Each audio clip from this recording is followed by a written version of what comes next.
മഞ്ചേരി ചെട്ടിയങ്ങാടിയിൽ 5 പേരുടെ ദാരുണമായ മരണത്തിനിടയാക്കിയ റോഡ് അപകടത്തെ തുടർന്ന് നാട്ടുകാർ ഒറ്റക്കെട്ടായി നടത്തിയ റോഡ് ഉപരോധം ഫലം കണ്ടു. ചെട്ടിയങ്ങാടിയിൽ റംബിൾ സ്ട്രിപ്പിന് തുടക്കമായി.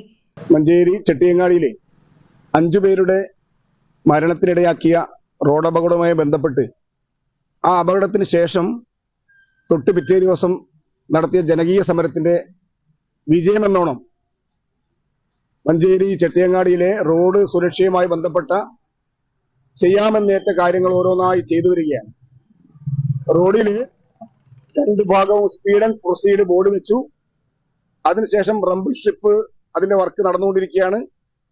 ഇന്നലെയും ഇന്നും നാളെയുമായിട്ട് അതിന്റെ പ്രവർത്തനം പൂർത്തിയാകും.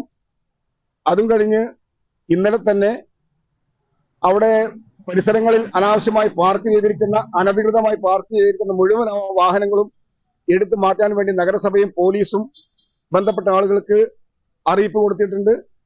മാത്രമല്ല മറ്റുള്ള കാര്യങ്ങളൊക്കെ തന്നെ സമയബന്ധിതമായി നടപ്പാക്കാമെന്ന് തഹസിൽദാർ ഉൾപ്പെടെയുള്ള ഉദ്യോഗസ്ഥ മേധാവികൾ നമുക്ക് ഉറപ്പ് തന്നിട്ടുണ്ട്.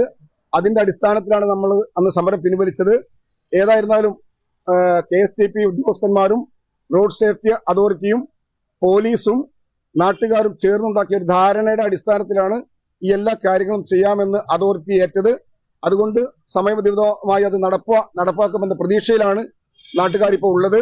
റംബിൾ സ്ട്രിപ്പിന്റെ വർക്ക് തുടർന്നുകൊണ്ടേയിരിക്കുകയാണ്. ഇനി അവിടെ ഒരുപാട് കാര്യങ്ങൾ ചെയ്യാനുണ്ട്. 2 ഭാഗത്തും അപകട സാധ്യതാ മേഖല എന്ന് പറയുന്ന മരിച്ച ആളുകളുടെ എണ്ണം കൂടി പറയുന്ന ഒരു ബോർഡ് വെക്കാനുണ്ട്. അതുപോലെ മറ്റ് സൂചനാ ബോർഡുകൾ, അപകട സാധ്യത സൂചിപ്പിക്കുന്ന മറ്റ് ബോർഡുകൾ സ്ഥാപിക്കാനുണ്ട്. റോഡിലെ കെട്ടി നിൽക്കുന്ന വെള്ളം ഡ്രൈനേജിലേക്ക് ഒഴുകിപ്പോകുന്ന സാഹചര്യം ഉണ്ടാക്കേണ്ട ഒരു പ്രവൃത്തി നടക്കാനുണ്ട്. അവിടെ വീണ് കിടക്കുന്ന മുഴുവൻ വൈദ്യുതി പോസ്റ്റുകളും എടുത്ത് ശരിയാക്കി തെരുവിളക്ക് പ്രകാശിക്കുന്ന ഒരു പ്രവൃത്തി ചെയ്യേണ്ടതായിട്ടുണ്ട്. ഏറ്റവും ഒടുവിൽ ഡിവൈഡർ സ്ഥാപിക്കുന്നതടക്കമുള്ള കാര്യങ്ങൾ അവിടെ ചെയ്യേണ്ടതായിട്ടുണ്ട്. അതുമായ ശക്തമായ പ്രവർത്തനങ്ങളുമായി നാട്ടുകാർ മുന്നോട്ട് പോവുകയാണ്. അതോറിറ്റിയുടെ ഭാഗത്തു നിന്നും ഇതുവരെ സഹകരണം ഉണ്ടായിട്ടുണ്ട്. തുടർന്ന് ഉണ്ടാകുമെന്ന് പ്രതീക്ഷിക്കുകയാണ്.